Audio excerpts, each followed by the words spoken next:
السلام علیکم ورحمۃ اللہ تعالی وبرکاتہ۔ ایک مرتبہ کا واقعہ ہے کہ ایک بڑھیا دکان سے تیل لے کر اپنے گھر کی طرف جا رہی تھی، لیکن راستے میں ایک پتھر سے ٹھوکر لگتی ہے اور بڑھیا کا تیل زمین پہ گر جاتا ہے۔ پھر وہ بڑھیا حضرت عمر فاروق کی خدمت میں آتی ہے اور شکایت کرتی ہے کہ اے مسلمانوں کے امیر، مجھے انصاف چاہیے۔ تو حضرت عمر فاروق فرماتے ہیں کہ آئی مائی، بھلا تجھے کیا انصاف چاہیے؟ تجھے کس نے ستایا ہے؟ تجھے کس نے مارا ہے؟ تو بڑھیا کہتی ہے کہ اے مسلمانوں کے امیر، نہ مجھے کسی نے مارا ہے، نہ مجھے کسی نے ستایا ہے، بلکہ میں محنت کی کمائی سے دکان سے تیل لے کر آ رہی تھی، راستے میں ایک پتھر سے ٹھوکر لگتی ہے اور میرا تیل زمین چوس لیتی ہے۔ اے مسلمانوں کے امیر، اے عمر بن خطاب، مجھے میرا تیل واپس چاہیے۔ پھر حضرت عمر فاروق رضی اللہ تعالیٰ عنہ اس بڑھیا کو لیتے ہیں اور اس جگہ پر پہنچتے ہیں جہاں پر بڑھیا کا تیل گرا تھا۔ پھر حضرت عمر فاروق زمین کو حکم دیتے ہیں اور کہتے ہیں کہ اے زمین، اس بڑھیا کا تیل واپس کر دے، لیکن زمین تیل واپس نہیں کرتی ہے۔ پھر سے دوسری مرتبہ حضرت عمر فاروق فرماتے ہیں کہ اے زمین، اس بڑھیا کا تیل واپس کر دے، لیکن وہ تیل زمین واپس نہیں کرتی ہے۔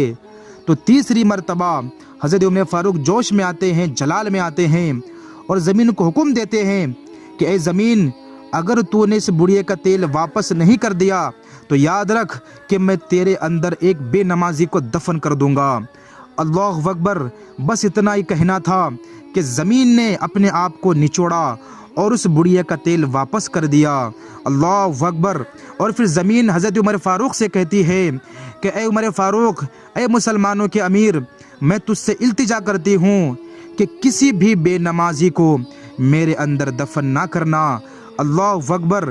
اس واقعے سے پتہ چلا کہ ایک زمین بھی بے نمازی سے پناہ مانگتی ہے، اور حدیث پاک میں ہے کہ میرے مصطفیٰ بیان فرماتے ہیں کہ ایک بے نمازی جب زمین پر چلتا ہے تو زمین کہتی ہے کہ اے میرے اوپر چلنے والا، اے بے نمازی، آج تو اوپر ہے تو اللہ کی نماز نہیں پڑھتا، تو اللہ کے حضور نہیں جھکتا، لیکن جب تو مر جائے گا، جب تیری سانسیں بند ہو جائے گی، جب تو میرے اندر آئے گا، پھر میں تجھے اس طریقے سے دباؤں گی کہ تیری بائیں پسلی دائیں طرف ہو جائیں گی اور تیری دائیں پسلی بائیں طرف ہو جائے گی۔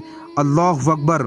اور دوسری بات اس واقعے سے پتہ چلتا ہے کہ جو اللہ والا ہوتا ہے، جو اللہ کا ہو جاتا ہے، ساری کائنات اس کی ہو جاتی ہے۔